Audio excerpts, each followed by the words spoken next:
안녕하십니까. 자본시장 영업부 이코노미스트 문정입니다. 지난주 달러 환율은 1,300원을 상회를 했는데요. 2009년 7월달 글로벌 금리위기 이후로 무려 13년 만에 1,300원을 넘어섰습니다. 물론 이제 금요일 날은 좀 소폭 하락해서 1,300원을 좀 하회했지만 전반적으로 최근에 환율 자체가 좀 계속적으로 좀 오르는 모습을 보이고 있어서 일단 1,300원까지도 터치를 했습니다. 1,300원을 넘어섰던 부분은 지난주 이제 목요일 날 그 미국 제롬 파월 연준 의장의 이 경기 침체 발언 영향이 좀 컸던 것 같은데요.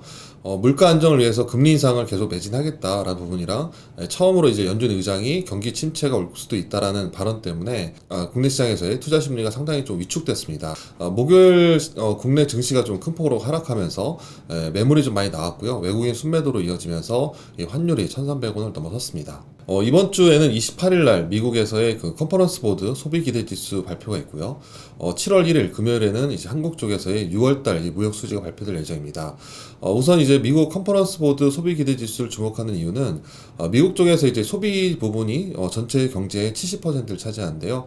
소비 경기를 선행하는 지표가 소비 기대 지수입니다. 이 소비 심리라고 보고 있는데요. 미국에서는 이제 소비 심리가 미시건대 소비 심리 지수와 그다음에 컨퍼런스 보드 소비 기대 지수 두 가지가 있는데 최근에 이제 미시건대 소비 심리는 계속 하락하고 있어서 이게 소비 심리가 안 좋게 나왔습니다.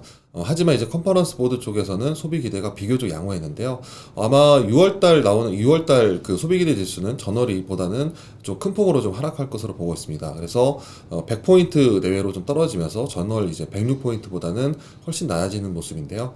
이렇게 이제 소비 기대 지수, 소비 심리가 나빠진다라는 부분은 그만큼 미국의 소비 경기 자체가 안 좋아진다라는 부분이고요. 이런 부분은 미국 경제에 대한 기대감이나 이 달러에 대한 기대감을 약화시키는 요인으로 볼 수 있습니다. 마지막으로 그 7월 1일 날 발표될 이제 6월 한국 무역 수지는 적자 폭이 지난 5월에 비해서 훨씬 커질 것으로 보고 있습니다. 이 5월 달에는 한 달 동안 17억 달러 무역 적자를 기록했는데요. 우선 이제 한국 쪽에서 6월 1일부터 20일까지 무역 적자가 무려 76억 달러를 기록했습니다. 따라서 무역 적자는 적어도 한 50에서 70억 달러 정도는 더 나올 것이다라고 보고 있는데요. 이 무역 수지 적자 부분은 결국에는 이제 수출이 안 좋다는 부분이랑 수입이 늘어난다는 부분이기 때문에 최근에 이제 외국인 수직 순매도도 수출 부진의 영향을 많이 받고 있습니다. 다만 이제 수출 경기가 더 나빠질 거냐라는 부분인데 최근에 유가도 좀 하락을 하고 있고 그 다음에 경기 자체가 이미 좀 나빠진다는 부분이 반영됐기 때문에 그런 부분에서 지금보다는 하반기에는 수출이 좀 더 개선되지 않을까라고 봐야 될 것 같고요. 이번에 나오는 6월 수출과 무역 수지 적자는 시장에 좀 반영됐지만 예상보다 수출 부진이 더 크다, 무역 적자가 더 크다라고 본다면은 아무래도 시장에는 부정적인 영향을 미칠 수 있습니다. 이번 주 달러 환율은 하단은 1280원 그리고 상단은 1310원을 예상하고요. 유로원 환율은 1350원과 상단 1380원 그리고 엔원 환율은 950원에서 980원에서 등락할 것으로 예상합니다. 지난주 환율이 1,300원을 넘어섰고요. 이제 물론 이제 금요일 날 조금 내려오긴 했지만 여전히 1,300원이라는 이 숫자는 환율이 넘어갈 수 있는 숫자라고 봐야 될 것 같고요.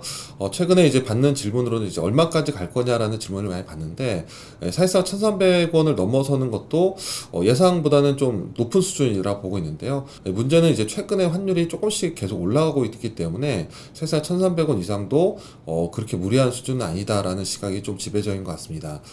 다만 좀 달라진 부분은 최근에 이제 주목하는 지표가 미국 국채금리 그리고 국제유가하고 외국인 주식 순매도 이 세 가지 지표를 보고 있는데 미국의 경기 침체, 경기 하강 우려가 좀 커지면서 오히려 미국 국채금리는 큰 폭으로 하락했습니다. 미국 10년물 금리가 기존에 3.4%가 갔다가 지금 3.1%도 이내로 좀 떨어지는 부분이 있고요. 이 경기 둔화 우려 때문에 국제유가도 120불에서 지금 100불 초반까지 떨어졌습니다. 그러니까 원유 수요 자체에 대한 둔화 우려 때문에 유가가 하락을 하고 있다는 건데요. 그동안에 유가가 상승하고 그에 따라서 물가가 상승하고 물가를 잡기 위해서 미국이 서둘러서 금리를 인상했기 때문에 달러 강세를 보였는데 만약에 이게 좀 바뀌어서 경기가 좀 나빠지고 유가가 조정을 보인다면 이 물가 상승에 대한 우려도 안정이 될 거라 보고 있고요. 미국 금리 인상 속도도 예상대로 좀 하반기에는 좀 조절이 있을 것이다 본다면 사실상 달러 강세가 강하게 드라이브하기는 좀 더 어렵지 않았냐라고 보고 있고요. 그런 부분에서 환율 자체도 1,300원을 넘어설 수 있겠지만 유가가 좀 하락하고 물가에 대한 우려가 좀 약해진다면 환율은 다시 1,280원, 1,250원대로 더 낮아지지 않을까라 보고 있습니다. 이제 다가올 지표 중에서 7월달 같은 경우에도 7월 13일 미국의 소비자 물가 발표가 있는데요. 물가 지표가 예상대에 부합한다면 그리고 유가가 100불 내외로 더 떨어진다면 아마 물가에 대한 우려가 좀 완화되면서 환율에는 하방 요인으로 작용할 것으로 보고 있습니다.